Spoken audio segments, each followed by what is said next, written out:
That's a good question, I suppose. We in Montgomery County have always complained about what Baltimore City's able to get from the state, partly because Baltimore City over the years has been in a an economic center, but in need of a lot of help.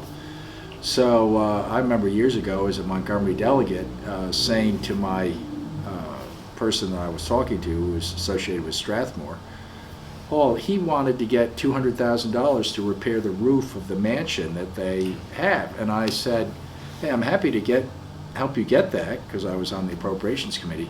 Could you please come up with a Baltimore-sized proposal? And he said, well, okay, you asked for it. We'd like to get $50 million from the state of Maryland to match $50 million from Montgomery County to build a Strathmore Music Hall. I said, that's a great idea. And do you have an education component to it? Well, yes, we do. And we ended up in a year later getting commitments from the state of Maryland and the county of $100 million to build what now is viewed as just an invaluable facility. But the genesis of it was a big idea, a lot of moving parts.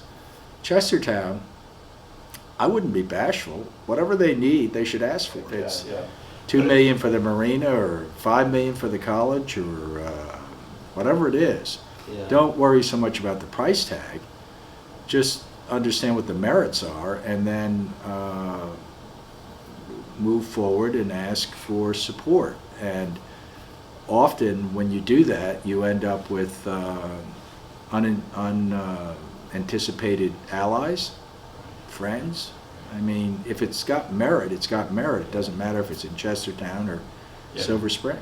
But I think the lesson from the Chester River Bridge issue is, don't just accept what the state says if you don't like it. Don't believe that because you're in a relatively rural area and you've had some things happen, like the Upper Shore Mental Health Center being taken away. Don't think that you can't hunt with the big dogs. You can. Well, I have a very good relationship with him. It's a strategic partnership on the Board of Public Works, and I see a lot of him. Every 2 weeks I'm with him for 2 or 3 hours, and we vote on average at each meeting about $400 million in state contracts. So I have a lot of interaction on fiscal issues.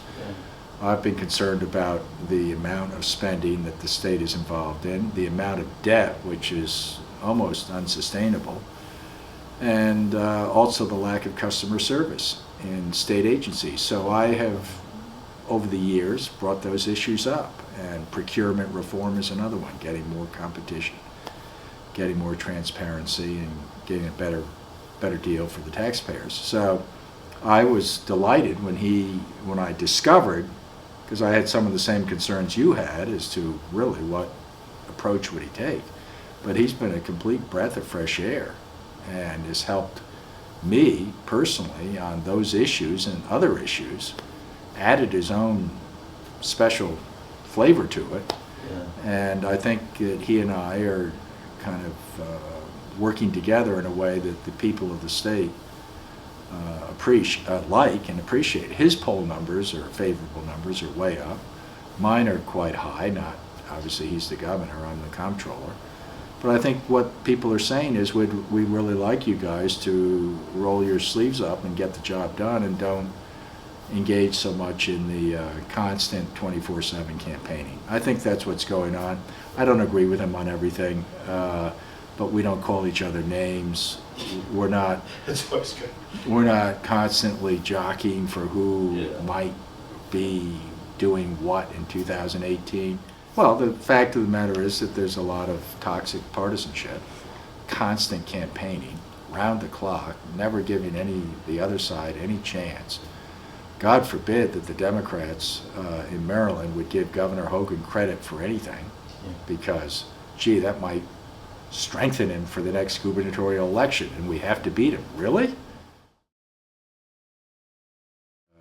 The Trump campaign at the national level is probably the single most disappointing thing I've ever seen in public life.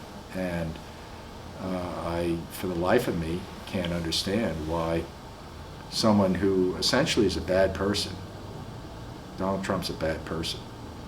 How he gets this cult-like following from people who are chanting out in the crowds these horrible things. I sometimes feel like I'm almost, I feel like I'm watching some kind of make-believe. Yeah. Trump is the culmination of a lot of this polarization and corrosive deterioration of what I value about politics. Politics for me is a noble profession. I love politics, but I certainly expect politicians to act in a way that, for example, I tell my children to act, and not be bullies, not be egomaniacs, not be nasty, kind of violent people, constantly calling other people names and bringing them down.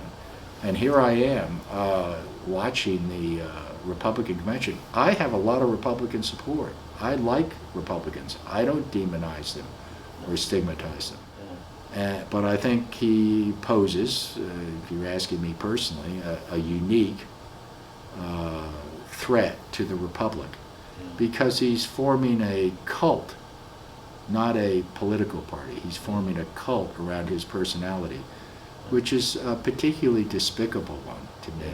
And so hopefully it'll all work out, but I would urge all my Republican friends and all my Democratic friends to at least understand what's going on and not sit back and write it off as, oh, well, that's just politics.